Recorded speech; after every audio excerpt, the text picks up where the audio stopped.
Hello and welcome to Useful Idiots. I'm Katie Helper. I'm Mary Mache. Thanks so much for being here. Our website is usefulidiots.podcast.com. Go there to support the show and get bonus content. On this week's show, we'll be speaking to the one and only Chris Hedges on the martyrdom of Charlie Kirk. Now, it's one thing to oppose political violence, to oppose the assassination of Charlie Kirk, and to mourn the dead and to lament the loss for his loved ones. It's another thing, though, to exploit the murder to basically advocate political repression, as Charlie Kirk's allies in the Trump administration are doing. So we'll be talking to Chris Hedges about that and a whole lot more. Yeah, and definitely make sure that you become members if you're not already at usefulidiotspodcast.com, because you're definitely going to want to see, in addition to our weekly dose of media madness, that is the Thursday Throwdown segment, you're definitely going to want to see the full interview with Chris Hedges. All right, let's get to our four basic food groups. What do we have for Democrats Suck? So for Democrats Suck, let's take a listen to Fox News. To be fair, Fox News' presentation of the way some Democrats view capitalism and economic hardship. So here we're going to hear from first Pramila Jayapal and AOC, and then we're going to hear from the great Democrat, that is John Fetterman. Capitalism is taking a nosedive. Just 54% of the public now has a favorable view of capitalism. Now, that's the lowest Gallup has ever measured.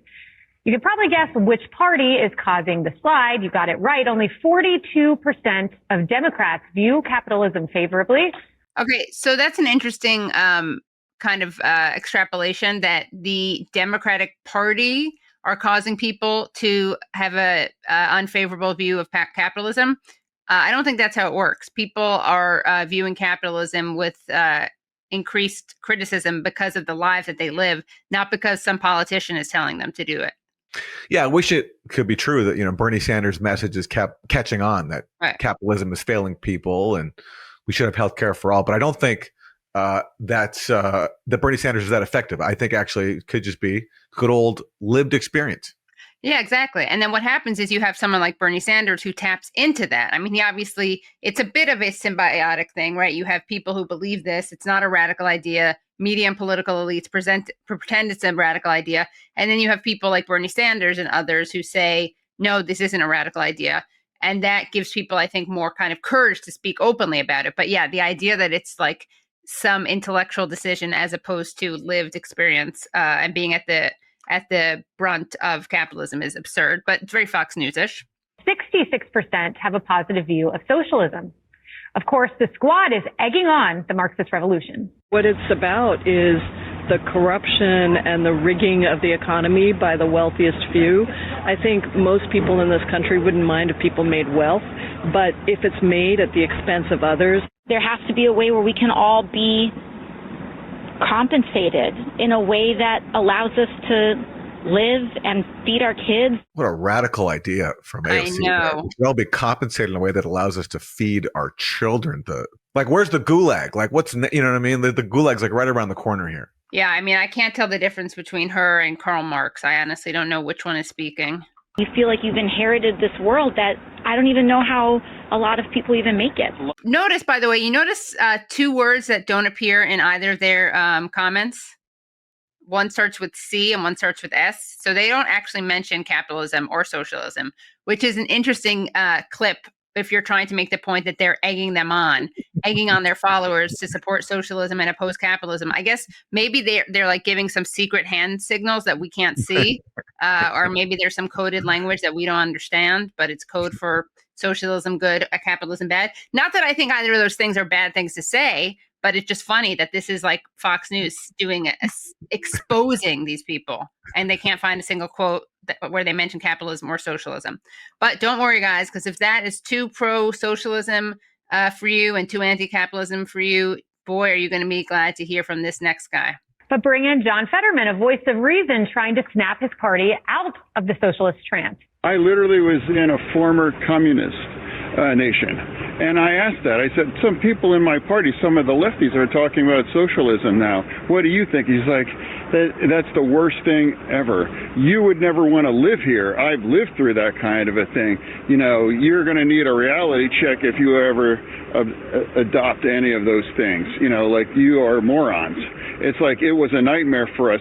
Okay, I like the idea that he is effectively trying to snap people out of the quote unquote socialist trance. Like, do people actually think that he's a good spokesperson for, I would say, for anything, honestly? And that's not a stroke related attack. I just think he's never really been that persuasive since he's become kind of right wing. Now, maybe there's a correlation with the stroke, but I'm not attacking him for having had a stroke. I know a lot of people who had strokes who keep their politics logical. I will say, though, that those more populist, not even populist, I mean, they're just like common sense, pro people in general, not totally pro corporation at the expense of people. Those are sentiments he campaigned on. But I think maybe once he became a super Zionist, he had to suck on every other issue too. He doesn't name the former communist country that he went to, where he was told by one guy that socialism doesn't work. But, assuming it's in the former Soviet Union, and are we still doing this thing where because the Soviet Union was a totalitarian system, that means you cannot possibly have any alternative to capitalism? Like, there are many people in this country you could talk to and say, yeah, the system doesn't work for me either. If you don't have healthcare, you don't have housing, you can't find a decent job, or even if you have a job and it doesn't pay a livable wage. So this whole thing of like finding people who've lived under Soviet style communism and then say, oh, well, therefore, there's nothing more to see here. This is the system we all have to accept. It's so silly. Aaron, tell me that capitalism is the best system. Tell me that right now. Capitalism is the best system. No, it's not, you moron. Now you can go and report that you spoke to someone. There we go. That could be my tour. I could just tour off of that. I was told by someone who lives under free market capitalism that it's not the best system. So there we go. All right. What do we got for Republican suck? For Republican suck, look, I usually avoid playing clips of Donald Trump because it's just such low-hanging fruit. But this one I think deserves our attention because he's going after a guest we've had on our show and an organization we always feature because they do such wonderful work. That's Code Pink and Medea Benjamin, who recently confronted Trump in a Washington, D.C. restaurant and basically comparing him to Hitler because he's presiding over the genocide in Gaza. And Trump did not like what he was told. So here he is now talking about Code Pink. And a woman, in many cases, women, you can see they're professional agitators. I had one the other night. I had 4 the other night, all in one group, total phonies. I started to scream when I got into a restaurant, something with Palestine. And I said, well, I'm doing a great job for peace in the Middle East. I should get lots of awards for that, right? With the Abraham Accords and everything else. But a woman just stood up and started screaming. And she got booed out of the place, too. There were a lot of people in the restaurant. I went there to show how safe, and it was safe. I mean, the woman is just a mouthpiece. All she was a paid agitator. And you have a lot of them. And I've asked Pam to look into that in terms of RICO, bringing RICO cases against it, criminal RICO, because they should be put in jail. What they're doing to this country is really subversive. There's so many things here. First of all, the idea that he thinks it's a knock on Code Pink that the patrons of a really fancy steakhouse booed them as if they're representative of broader society when it's all just basically a restaurant full of people who love Trump and who are elite. And then, of course, at the very beginning where he highlights the fact that these are all women, it's on top of his bigotry toward Palestinians and his complete warmongering, the fact that he can preside over a genocide and claim that he deserves accolades for bringing peace to the Middle East because of the Abraham Accords, which are just this giant scam to sideline Palestinian rights. But he goes out of his way to single out the fact that they're all women. So he can't also help but flash his misogyny. Right. I know. So bizarre. I mean, shout out to Nancy Pelosi, who said similar things. I think didn't this come up the other day that she accused, I guess because everyone likes to accuse people of being foreign agents, but she did accuse protesters of being potentially paid by China. What she said was early on in the Gaza genocide, the people calling for a ceasefire, they were relaying Putin's message, and she was wondering if they were paid. So yeah, Donald Trump is parroting her talking points too, and he's also doing what Nancy Pelosi did, which is calling for an investigation. So he's talking about maybe bring RICO charges against Code Pink, which is what RICO charges are, what you bring against the mafia. But they've been trying to go after Code Pink for a while because Code Pink also regularly, disrupts congressional hearings. And there's been talk about banning Code Pink from the Capitol, although they haven't been able to do that, I think, because of the law and free speech rights in this country, which, of course, Trump wants to take away.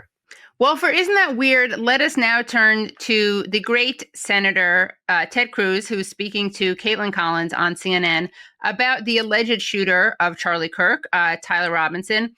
Now, Ted Cruz is going to say some really interesting things. I actually don't want to set it up too much. Let's just hear what he says about the bullet casings that were found.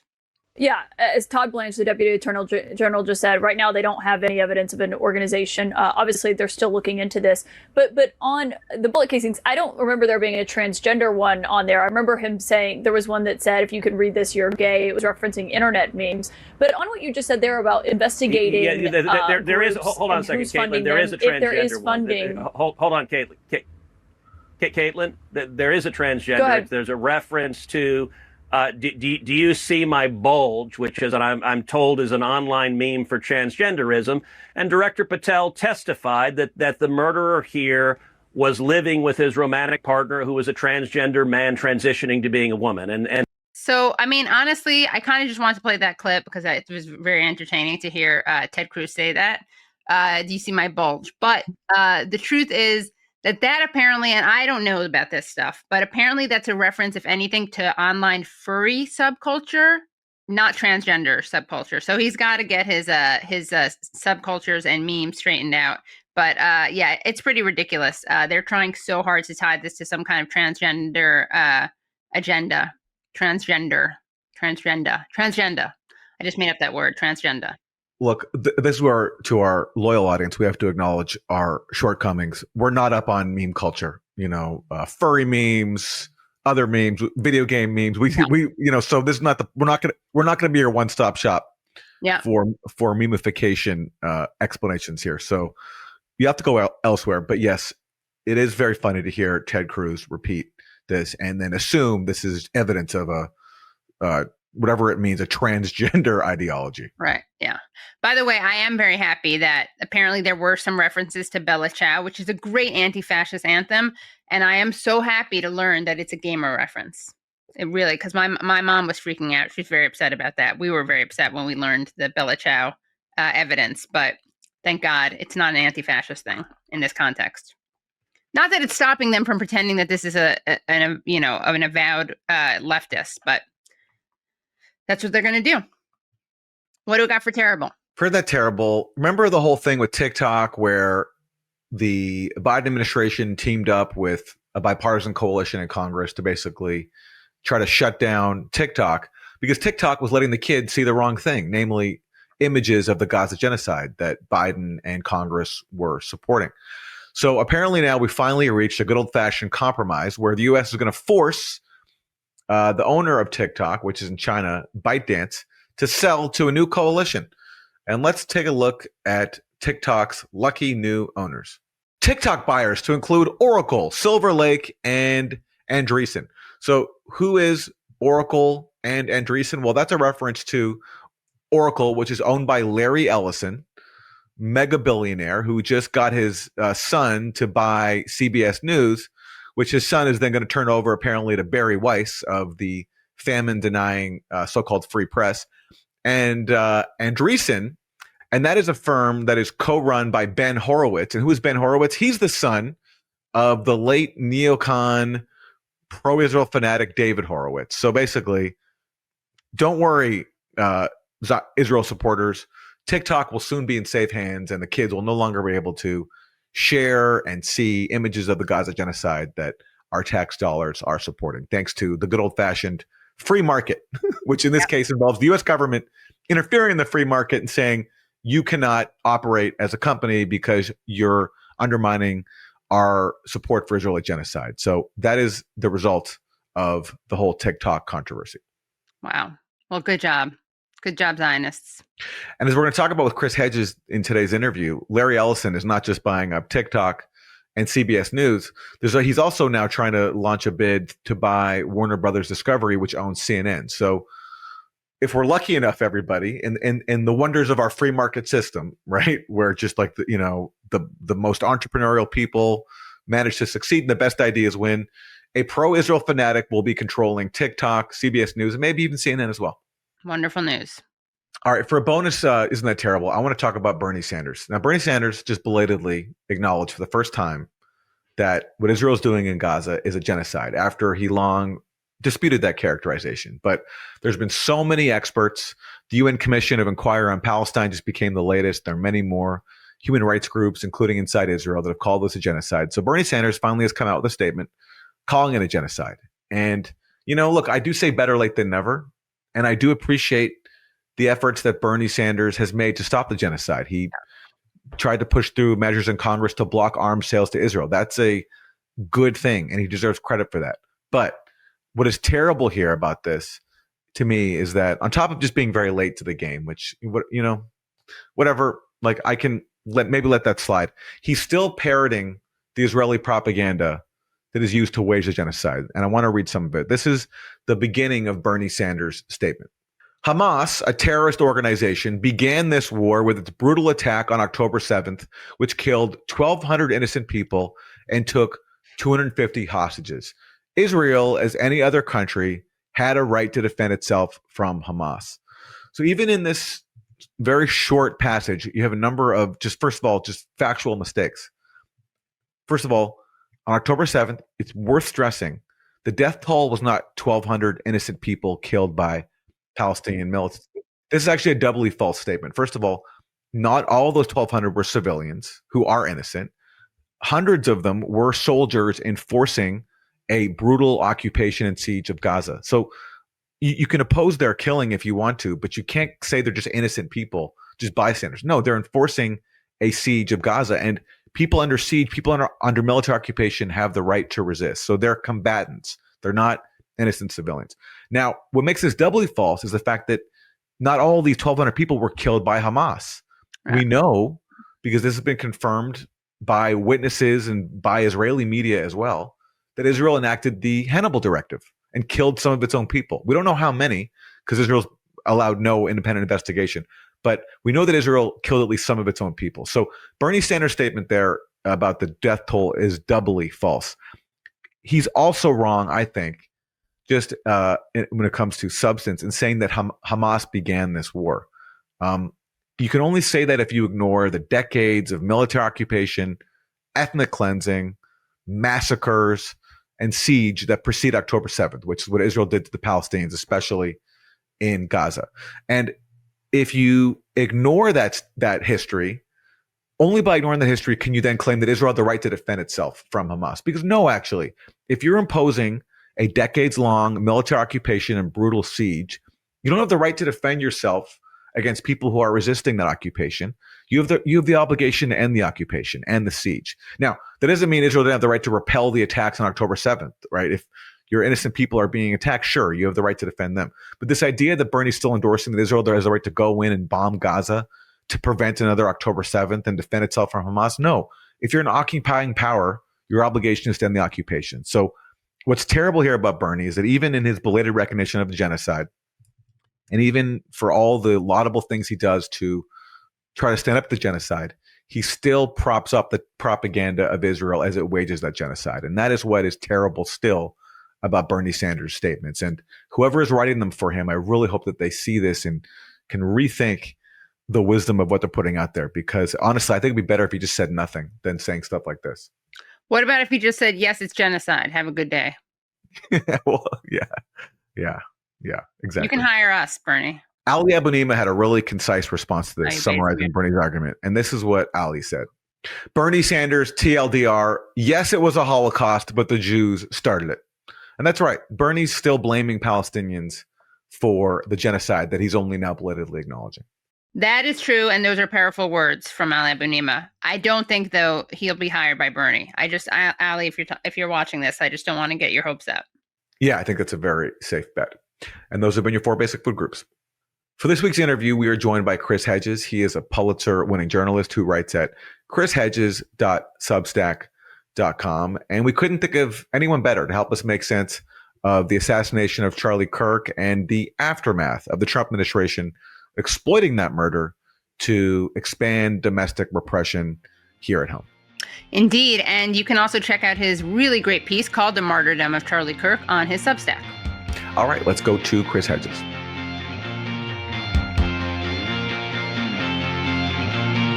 Chris Hedges, thank you for joining us.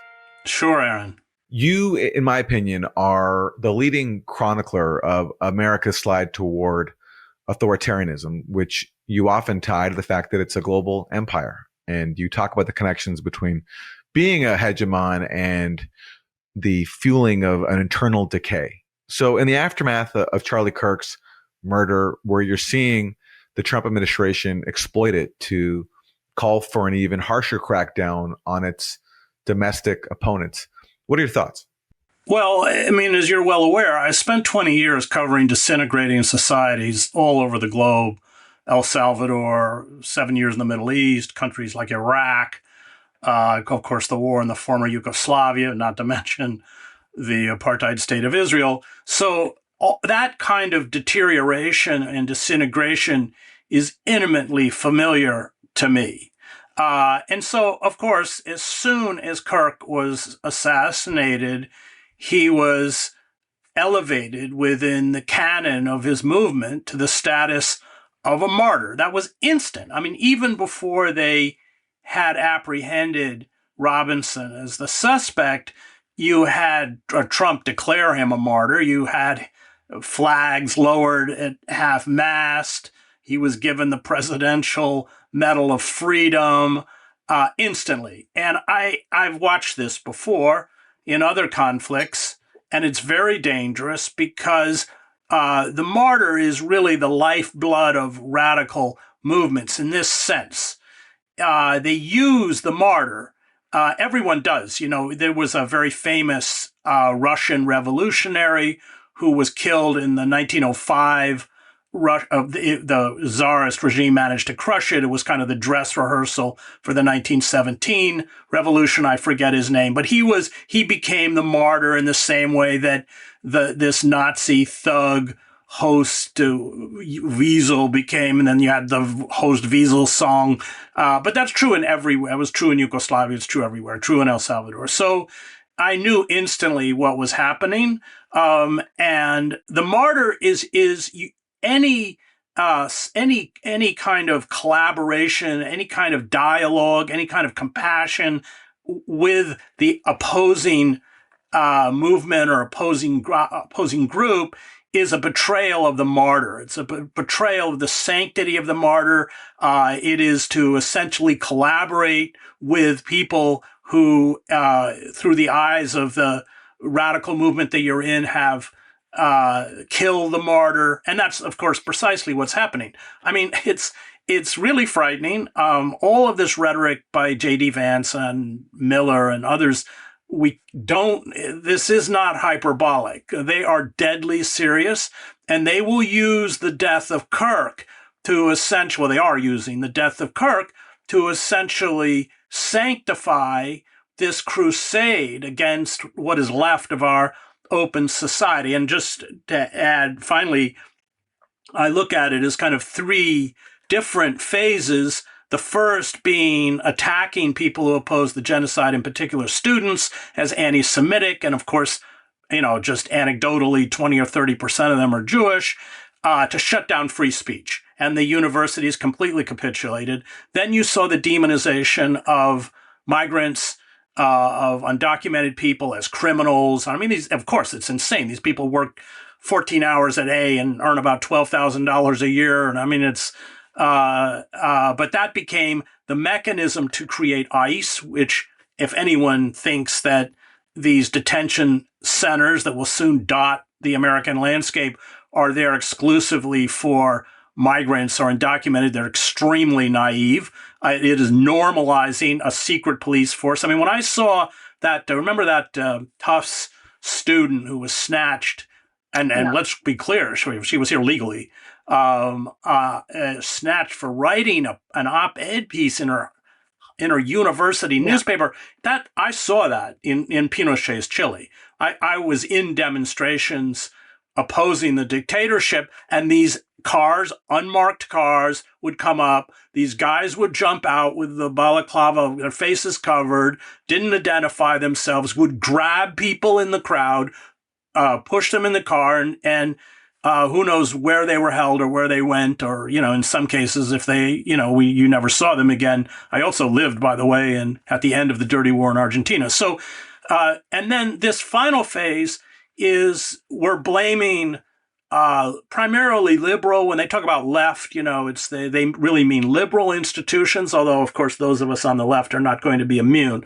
There isn't much of a left, of course, in the United States. But they will be demonized, they are being demonized for the killing of Kirk, and they will be shut down. And so in each case, you have this fantasy peddled, anti-Semitism, rampant crime by undocumented or migrants, and then the empowering of people to carry out hate crimes, like the hate crime that was carried out against Kirk. So I've seen it all before, and that's what's so chilling.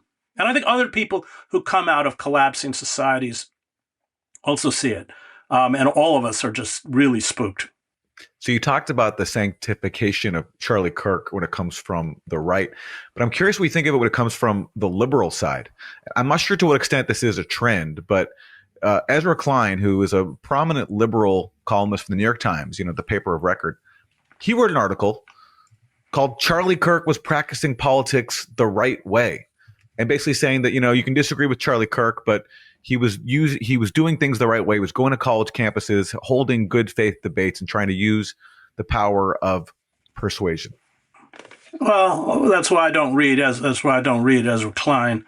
That's ridiculous.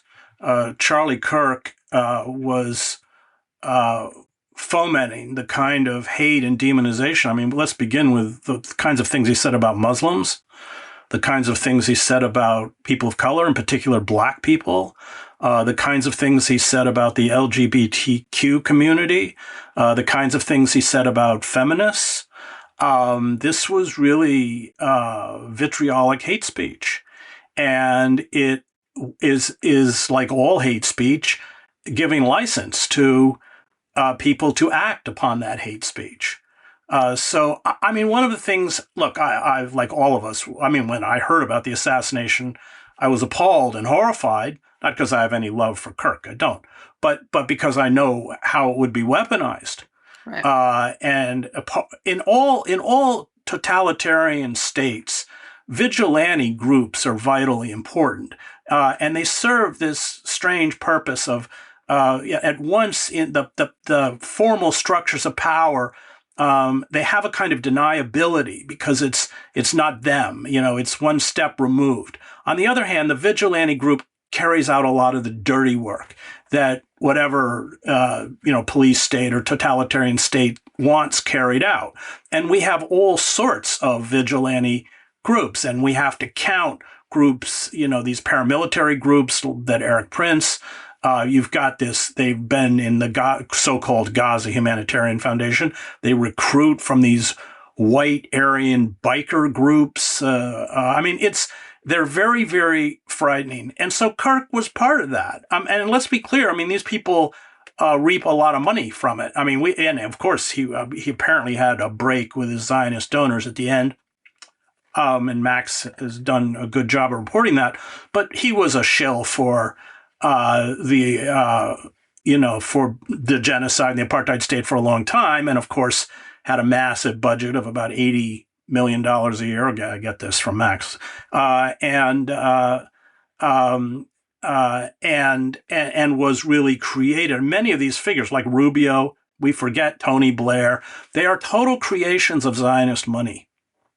And he was too. And Bari Weiss is, and these groups. So I don't understand. I mean, I'm not a liberal. I was cured a long time I used to live when I went to Harvard Divinity School, I lived in a housing project or across the street from a housing project in Roxbury. I would then commute for my classes into Cambridge, listening to classmates talk about empowering people they never met. And I always say Harvard's where I learned to hate liberals. I think that column that you just cited is kind of an example of how utterly clueless people like Ezra Klein and liberal class are, not only about Kirk, but about this moment in American history. Well, you'll be happy to know that after writing about how great Kirk was and did politics the right way, Ezra Klein then went on to have Ben Shapiro on his podcast. Oh my God! Yeah, I know you kind of can't make it up. Yeah. So, there you go. Yeah, thank you for showing and not just telling, Ezra. I wanted to know about something that you said in this great piece that you wrote at your Substack. It's called "The Martyrdom of Charlie Kirk." And you write, history has shown what comes next. It won't be pleasant. Kirk, elevated to martyrdom, gives those seeking to extinguish our democracy the license to kill, just as Kirk was killed. It lifts what few constraints still exist to protect us from state abuse and vigilante violence. Kirk's name and visage will be employed to accelerate the road to tyranny, which is as he would have wanted it.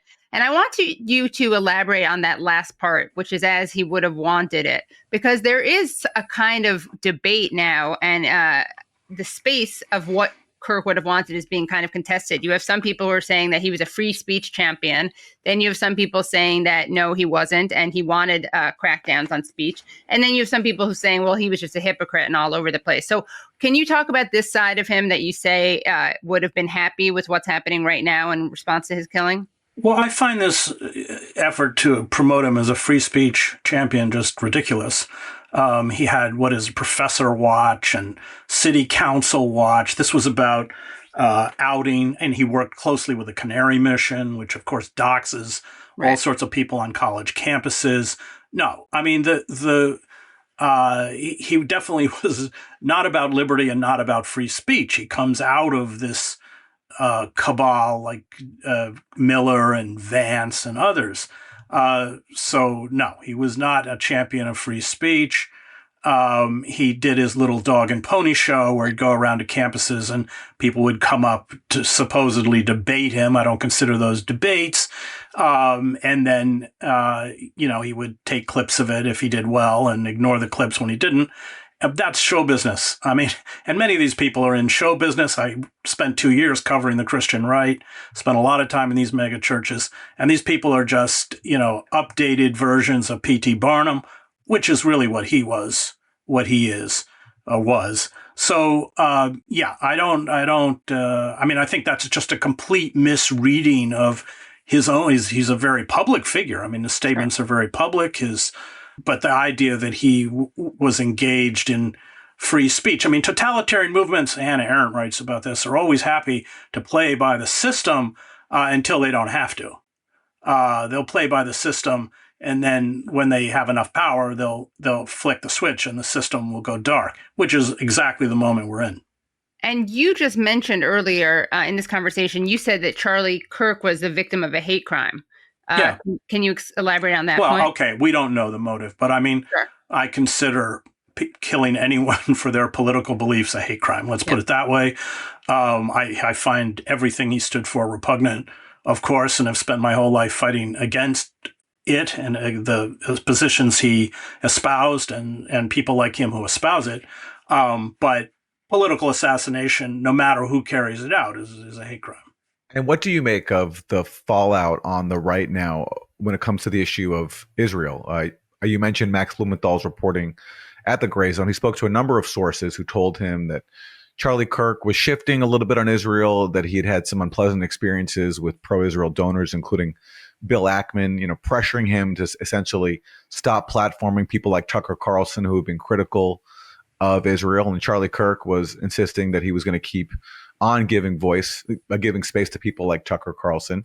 And there's been some buzz now around, the issue of Israel on the right and how, the Trump administration is so completely beholden to the Israeli agenda, and how, Charlie Kirk, whether it's accurate or not, is being upheld now as sort of a voice of dissent on that. And there's been a lot of debate over it. Like, what do you make of that?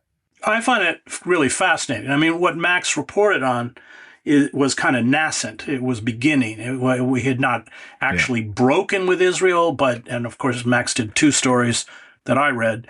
The second one being Bill Ackman, dressing him down. And of course, the Zionist lobby has all sorts of ways to shut him down. The big one is pulling the plug on the money, which apparently they were threatening to do. So, I mean, I find that interesting. I think Max is, from what I read from his story, was saying that it was Charlie Kirk was responding to his base. And of course, the polling numbers bear that out, that even among young Republicans, they've had enough. I mean, how long can you watch a live stream genocide and not get sick to your stomach? Yeah. So Charlie was responding to this huge turning away from Israel across the political spectrum. Marjorie Taylor Greene, of all people, actually came out. And so, and the Zionist lobby was not happy, not surprisingly. But they didn't need to kill him. I mean, they have lots of ways to turn the spigot off and make life really uncomfortable. And then, of course, the other thing they do is carry out character assassination.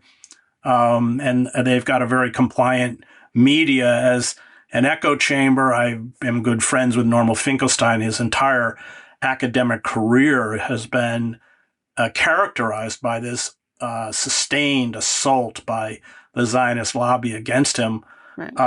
And they are just unrelenting. So, but yeah, I found that really, really fascinating point.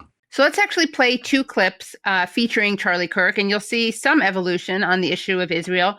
Here he is speaking at an event in Arizona, making a very disgusting joke about gay people in Gaza. So, it's funny. I used to say that, hey, if you as a gay person would go to Gaza, they'd throw you off of tall buildings, right? Now they don't have any tall buildings left, so I don't...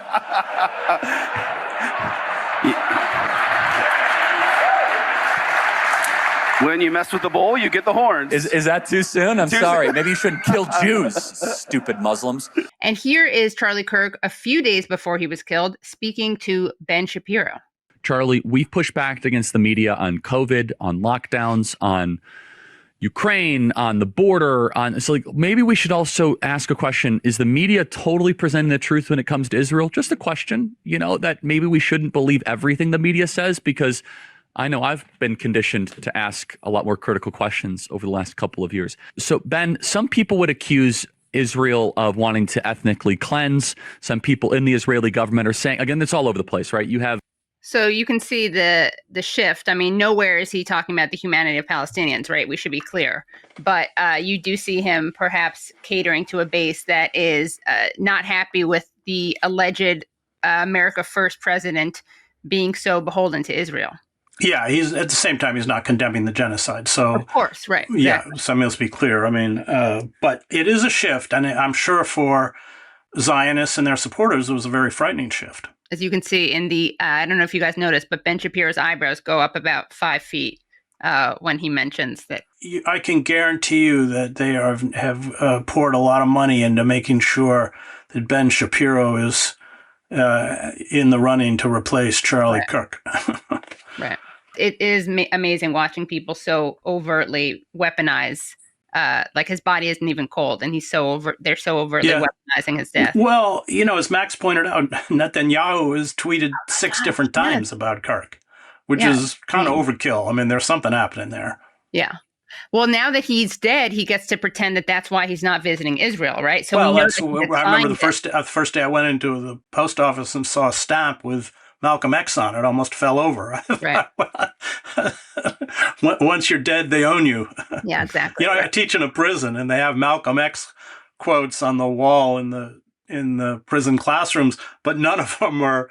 All of them are like, the equivalent of education is good or something. Right. Yeah. He is the unintentional poster child for prison rehab. Well, most of my students are Muslim, and they come to Islam through Malcolm Speaks, through that book. Yeah. I mean, I worship Malcolm as a political figure, as a prophet, but yeah, he's been completely, in the same way King has been frozen in 1960.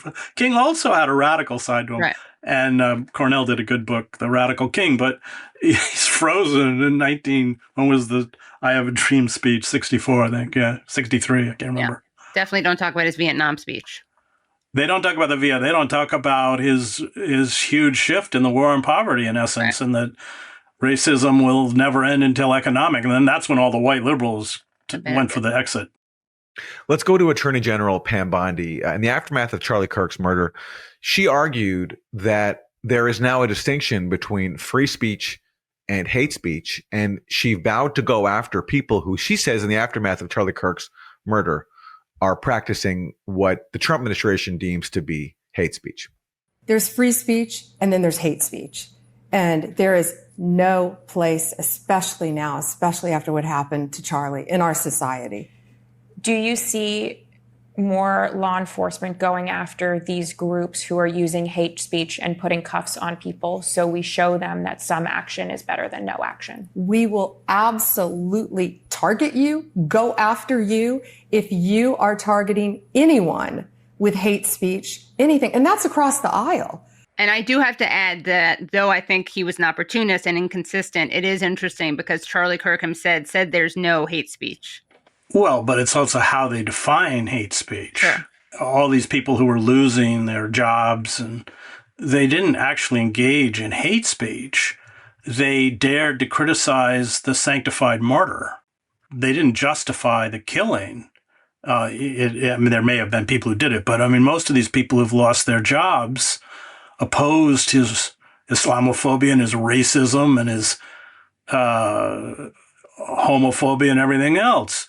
But that is, of course, becomes, in the eyes of a totalitarian regime, hate speech. You look at any totalitarian society. I actually covered the end of the Stasi state in East Germany, and you couldn't make jokes. I mean, jokes, well, so it's true for Stalin or anyone else, or Hitler, but Honecker, too, the communist dictator in East Germany, the Stasi would come haul you out and lock you up for making jokes about Honecker. So that is where we're headed, where the way they define hate speech is anything that is not totally subservient and reverential towards the figures of authority and the people that they hold up, like Kirk, as they're kind of lodestars that we all have to follow. Yeah, and he said hate speech, so Kirk said hate speech does not exist legally in America. There's ugly speech, there's gross speech, there's evil speech, and all of it is protected by the First Amendment. Keep America free. Well, that's because he engaged in it. He engaged in hate speech, which right. I mean, under the First Amendment, he can do. I mean, as long as you're not. So he's right about that. But this, again, is part of the duplicity of the right, that they sanctify or they hold up as sacrosanct the First Amendment while they use it. Exactly. And then once in power, they shut it down, which is exactly what we're watching right now. Yeah, it's also fascinating to watch the way the media rushed to portray the shooter as a leftist. I mean, if you go on the New York Times, that's still a headline that Utah Governor Cox said he was radicalized by leftist ideology. They've provided no evidence of this, though. Well, they didn't provide any evidence either that the student protesters were anti-Semitic. Of course, right. Didn't stop them from saying it. Yeah. This just perpetuates the fictions peddled by my former employer. It kind of breaks my heart in a way because it's just bad reporting. I mean, yeah, well, because it doesn't really matter, Katie. It's just it fits their agenda, whether it's true or not. I mean, from everything that, we don't know actually the motivation. Let's be clear. Right. But he comes out of that, and I don't know much about this world. I've only read a little bit about it, this kind of gaming world, which really strikes me as politically rather thin. I mean, it's more kind of nihilism. Yes. But certainly not one, I suspect, of any political depth. I don't think they're reading Rosa Luxemburg at night. So, but yeah, of course. And he will be characterized that way, even if it turns out he's not, because, when you're a hammer, everything's a nail. Right. And if they do correct it, it'll be too late, right? Everyone will have already internalized the idea. Yeah, it's like the killing of the journalist Shireen Abu Akleh. Yeah, right. So Israel masters this. They peddle the complete fiction. I mean, remember, she was supposedly killed by Palestinians, and they showed video footage. And I think it was Beit Selam or somebody went and matched the footage, and it wasn't anywhere near where she was killed, etc. And then, like months later, when nobody cares, nobody notices. Yeah. Let's turn to Gaza. Just recently, a UN Commission of Inquiry joined a host of other high-level experts to declare what Israel is doing in Gaza to be a genocide. Now, you have been covering this issue for a very, very long time, and it really impacted your own journalistic career because more than 2 decades ago, during the Second Intifada, you wrote a very important piece for Harper's Magazine, which you did while you were on vacation from your job at the New York Times as a New York Times correspondent, in which you documented the barbarism of Israel's occupation of Gaza, including, as you reported, killing children for sport. And now, of course, more than 2 decades later, we can't even count how many children the Israelis have killed inside Gaza since October 7th. And because you wrote that article, you became non grata at the New York Times, especially then after you then denounced the Iraq War and were soon forced to leave the Times. So your thoughts now, as yet another high-level body of experts declares Israel's assault on Gaza to be a genocide? I mean, I find, okay, the UN has no enforcement mechanism, so their statements have been good, and I revere Francesca Albanese. I think she is a woman of incredible courage and integrity, and the UN has, despite a huge Zionist campaign, has not removed her. In fact, they renewed her position as the UN Special Rapporteur. What they're doing now is going after her husband, who's a World Bank official. So the UN has, and then of course the member states of the UN have been good. The problem is the rest. So you have countries in Europe in particular that are, say they're going to recognize a Palestinian state. This is just kabuki theater. I mean, it's a way to kind of cover themselves. It's so clearly a genocide, to kind of whitewash their own complicity in the genocide in the history books. The weapons have to stop. I mean, short of that, nothing else is meaningful. It's all, so you have the UK, you have Germany, and then, of course, the United States.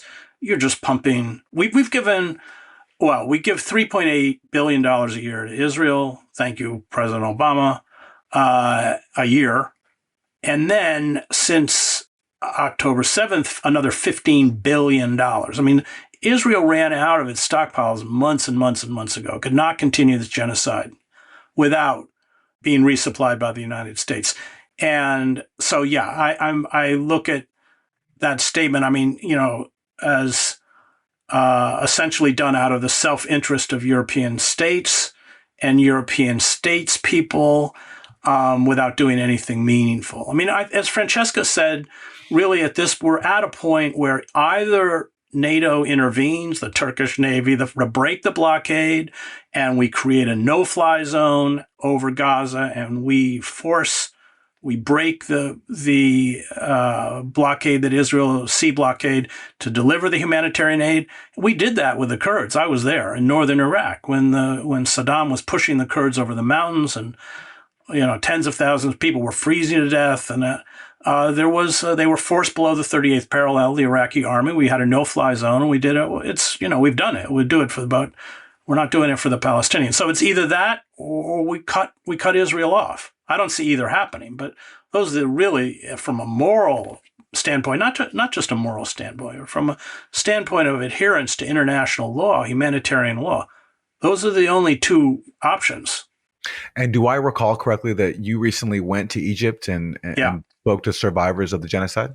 Yeah. So I'm doing a book with the cartoonist Joe Sacco, who did a book, I think one of the great books on Gaza, which is called Footnotes in Gaza. If you don't have it, get it. And then, of course, his seminal work, Palestine, which he wrote in the early 90s when he was, and that book educated an entire generation, including Rachel Corrie, about Palestine.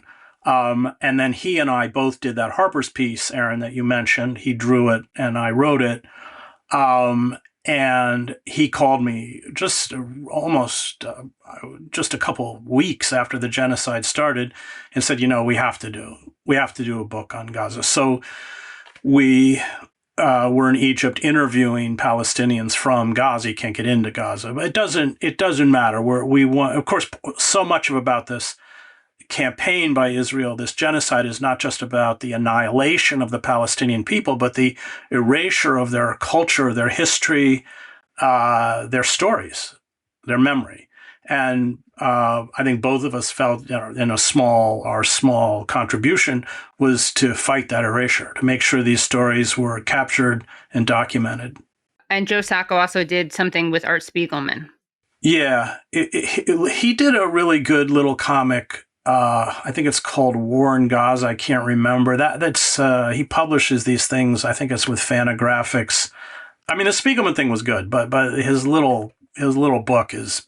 I mean, he's brilliant. He's just brilliant. Yeah, he is. Yeah. It was just interesting that the author of Mouse, I thought. Yeah. No, that was a very courageous thing for art to do. I mean, without question. What are your thoughts on Barry Weiss potentially being appointed the head of CBS News? Well, I mean, she's a complete tool of the Zionist lobby. She is Islamophobic. She, of course, wants to shut down free speech, like all of these radical Zionists. I don't think much of CBS News, but it'll just be a parody of itself if this all comes to pass. Because these people obviously are not interested in news; they're interested in propaganda. They're not interested in truth. And it's threatening to become even worse because the Ellison family, right, which has now purchased Paramount, which owns CBS News, they're now going after Warner Brothers Discovery, which owns CNN. So we're looking at Aaron, you're depressing me. We're looking at the prospect of these Ellisons, who are openly devoted to Israel to the point where they're willing to possibly bring in Barry Weiss to run CBS News. And by the way, Barry Weiss, best known recently for running the Free Press, which literally denies the famine in Gaza. That's been sort of their most yes, her great contribution was that these people had pre-existing conditions. Well, maybe people with pre-existing conditions are more prone to famine. Yeah, of course. Of course. And maybe they don't deserve to die because they have pre-existing conditions. The cruelty of it is just, unreal. So just to stress the point, we're looking at the prospect of Ellison's controlling not only CBS News, but also CNN as well. Yeah, I mean, look, both don't get me started on CNN and CBS. They're pretty anemic news organizations. I mean, look at Jake Tapper. These figures would dance already to the tune the Zionist lobby plays. But of course, it's just a wholesale conversion to kind of state media, state propaganda. The more ominous move that is coming sooner rather than later is shutting down people who challenge the dominant narrative, even if you're on the margins of social media or the digital universe. That's coming, and it's probably coming pretty quickly.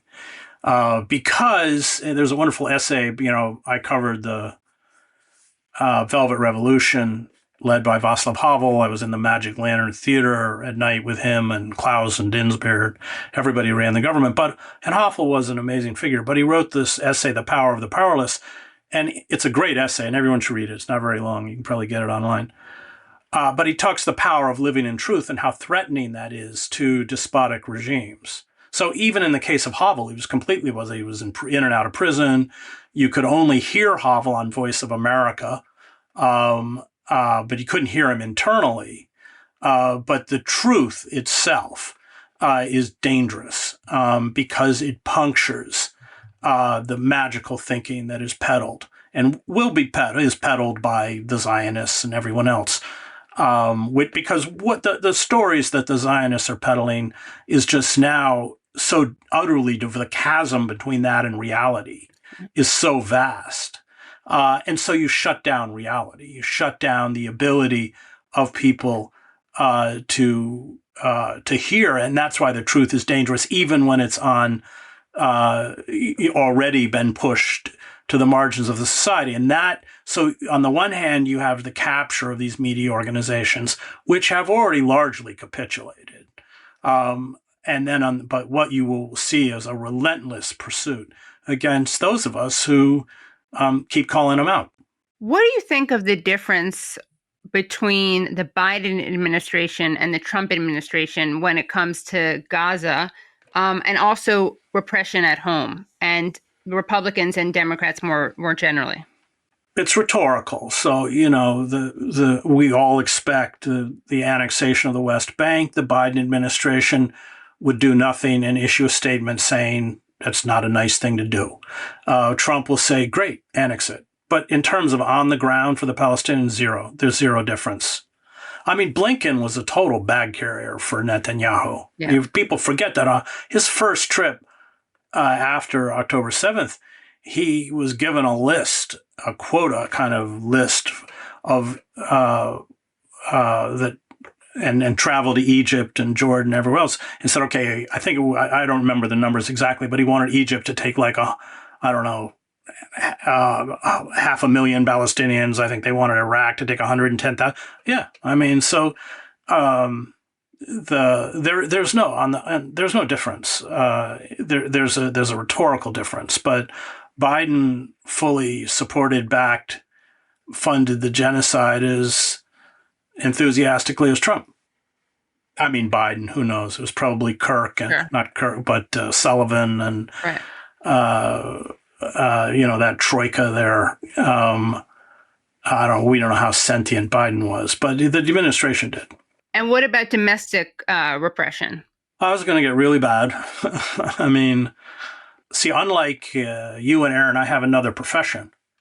I can take a church, which will really turn me to drink. But it's going to be horrible, Katie. It's going to be terrible. I'm really worried. I don't think these people are fooling around. I don't think that when Vance and Miller, just look at Miller. I mean, where did this guy, what swamp did this guy crawl out from? But they're rabid. They're fanatics. And they mean it. And they will use the power of the government. I think this is really why the assassination of Kirk is a very seminal moment.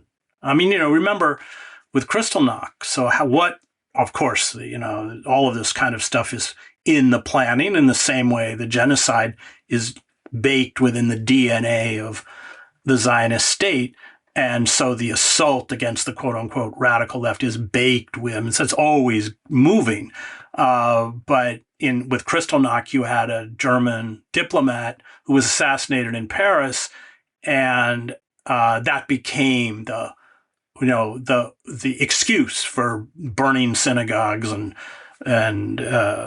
attacking Jews all throughout Germany. So, and that's what we see here. That's what we see here with Kirk. This becomes the excuse, and then as I said in that article that you quoted, Katie, it sacralizes this attack. And in fact, not to carry out those attacks becomes a betrayal of the sacred memory of the martyr.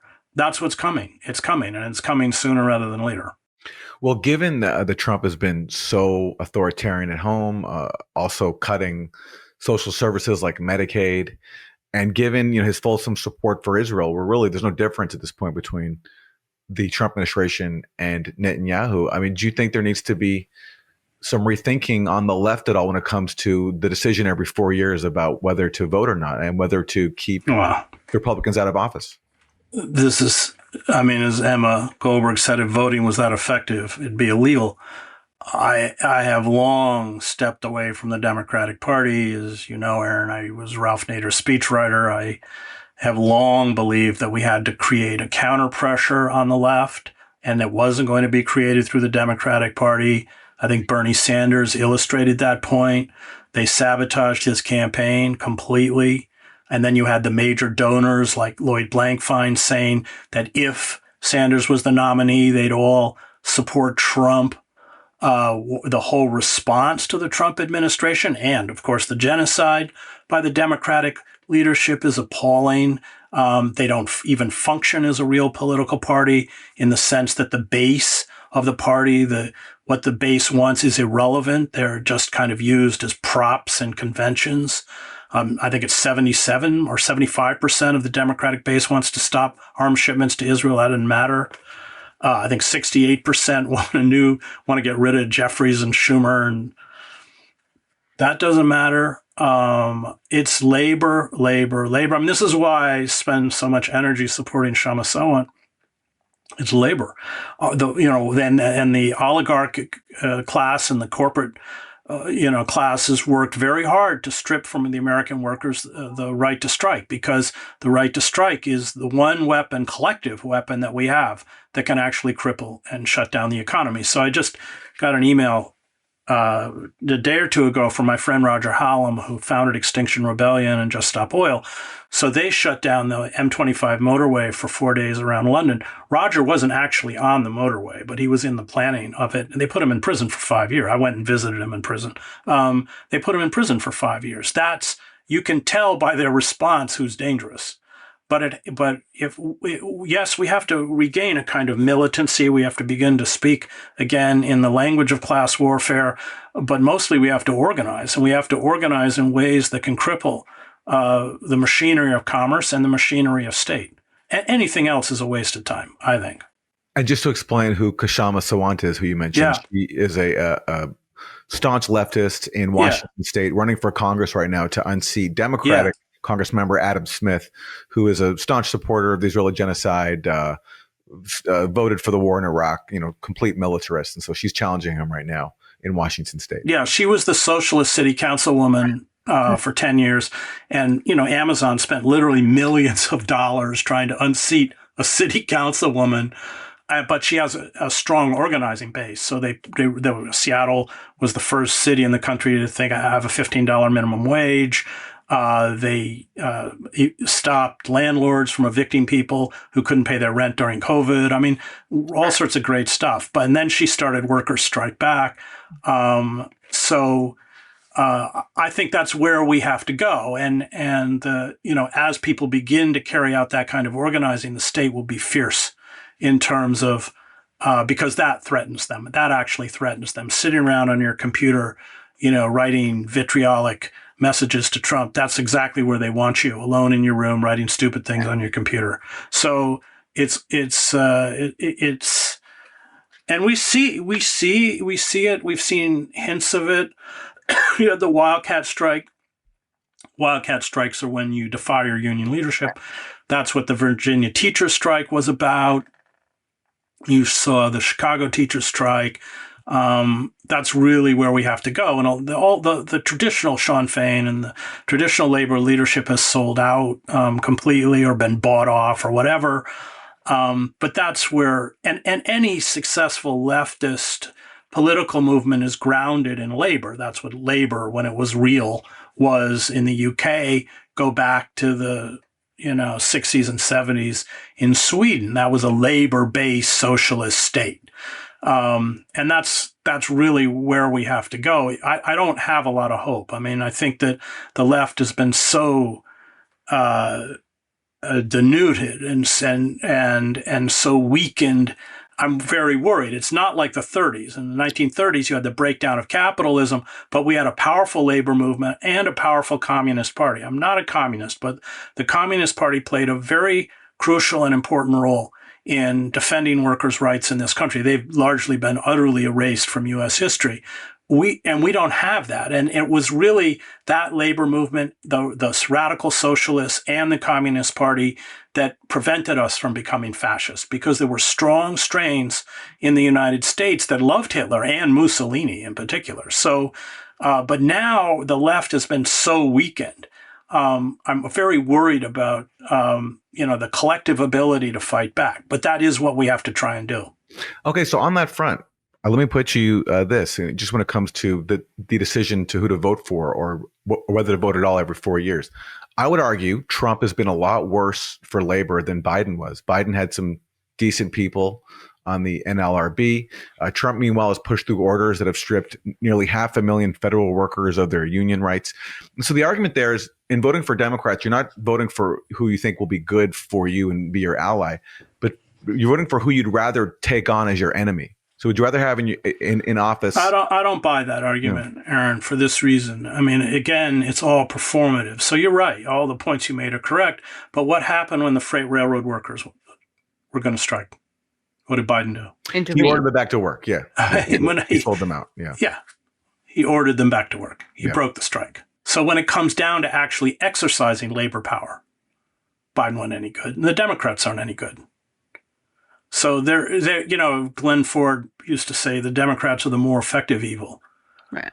I mean, under Biden, remember there was that year that they passed the Pentagon budget, and then what the Democrats gave the Pentagon $40 billion more than they even requested. Yep. I've given up on the system. I think the whole system's it's just legalized bribery. It's why the Democratic Party is so ineffectual, because they respond to their donors. I mean, Harris ran this insipid, celebrity-driven, issueless, vapid campaign because all she did was hang out with rich people in Wall Street. I don't think the Democratic Party is. And at this point, we don't have any time to mess around. We have to begin to organize to carry out acts of collective action that actually disrupt the system. And when we begin to disrupt the system, I can guarantee you the Democrats will not be supporting us. And so any first steps for system disruption? Yeah, organize. It's all union organizing. Right. That's it. I mean, look, if that freight, first of all, just a little background. I mean, the conditions, the working conditions for people on the freight rail system is appalling. They're skeletal crews.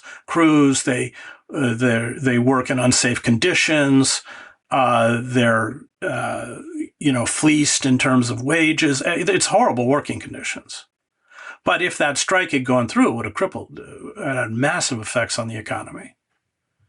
And that's exactly what we have to do. I mean, those are the kinds of things we have to do to pull us back from this descent into a totalitarian oligarchic state that serves the interests of the 1%, or maybe a fraction of the 1%, and reduces the rest of us to serfdom. And the Democratic Party is not an ally in this. And in terms of, I debated Robert Reich when Trump ran the first time, and he was running around saying everybody had to vote for Clinton. And he made the argument you did. Wouldn't it be better with them as the enemy? And I don't think so. I think that they are as corporate controlled, and of course the Democrat Schumer is as enthusiastic a Zionist as, well, who knows what Trump is, but as the Trump administration. There's no difference. Yes, but on the plus side, inside his own party, I think he's on his way out. Not thanks to any shift at the top of the party, but because of the base. Right. I think it'll be increasingly more untenable for people like Schumer to hold on to their power. But I don't think the base has much say. I mean, and look at Obama. So we had a financial crisis. The Democratic Party astutely coughed up Obama, a product of the Chicago political machine, and he was a brand. They can produce a brand. But they're not going to produce a change. So that's what Obama was. He was a brand. And he won Advertising Age's Marketer of the Year because all of the professionals understood precisely what he'd done.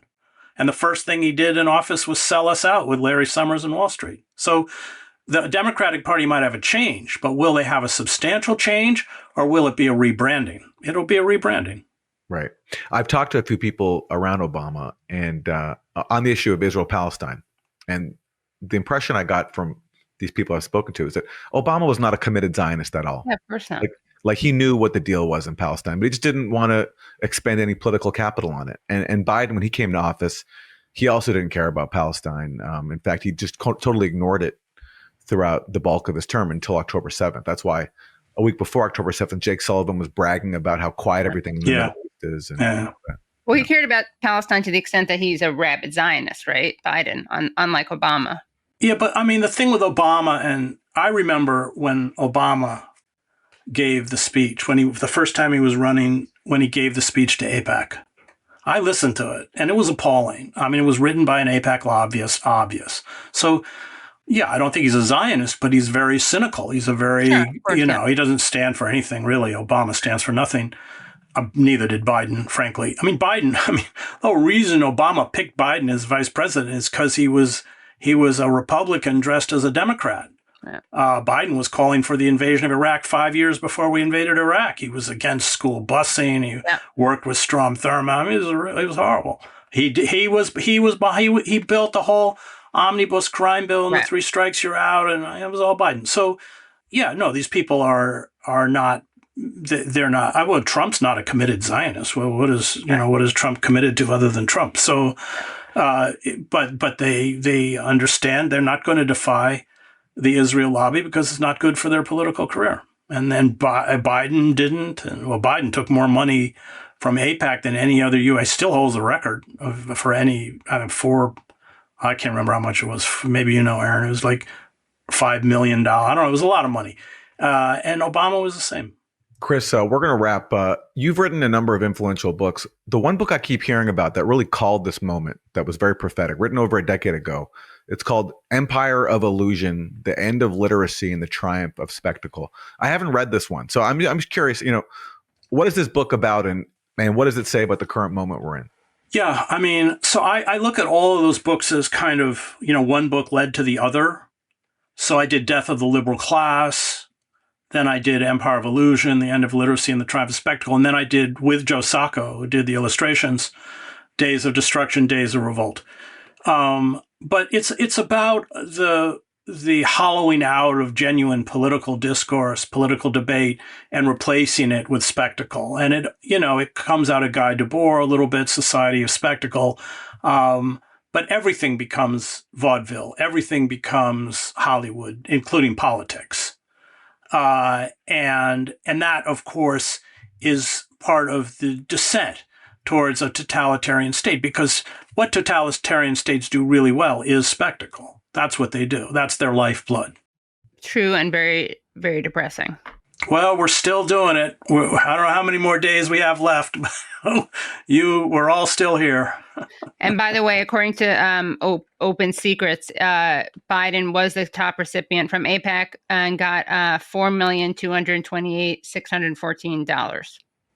Chris, any last comments for us as we wrap it up? No, I think it's imperative that we understand how dire this moment is. And it's imperative that we fight back, astutely and not put our faith in the system. The system doesn't work anymore. It doesn't. We have to step outside the system. And I'm very worried about marginal communities. As you know, Aaron, I teach in a prison. I'm a fluent Spanish speaker, so I spend a lot of time in Princeton with this group called Resistencia, where we have patrols warning our neighbors when ICE is in the neighborhood. They just grabbed 16 of my neighbors, and then their families couldn't visit, so I visited them in the Elizabeth Detention Center. All around us, we are going to begin to see egregious acts of injustice, and we may not win, but it is absolutely imperative that we not remain passive and complicit. And that we do everything we can. And maybe that resistance is going to end up being local. I'm trying to get all of the churches now in Princeton to ring their bells whenever ICE is here, so that my neighbors can be warned that they can be here. I mean, these are little things. I'm not pretending they're grand things. Of course, I'm writing this book with Joe Sacco. It's just resist every way possible. Because even if ultimately we don't win, we can at least slow this horrific descent into tyranny that these powerful forces who have seized control of the federal government are intent on implementing. You got to get the synagogues to blow the shofar when you get the church. There you go. I haven't gone to the synagogues. So I won't wear my clerical when I go there. I won't mention Israel either. Yeah, exactly. Chris Hedges, his website is chrishedges.substack.com. Thank you so much, Chris, as always, for helping us make sense of. Not at all. Thanks, Aaron. Thanks, Katie. Thanks so much.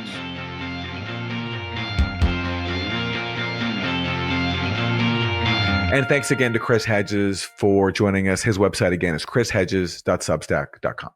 Also, check out his show on YouTube and check out the full interview with Chris at usefulidiotspodcast.com.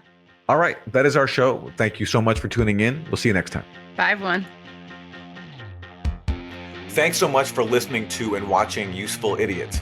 For extended episodes, bonus content, and our weekly Thursday Throwdown episode, please subscribe at usefulidiotspodcast.com. Support the show for free by subscribing on YouTube, Rumble, and wherever you get your podcasts. And if you like the podcast, don't forget to rate and review. You can also follow us on Twitter at UsefulIdiotPod. Thanks for supporting independent media. We'll see you next time.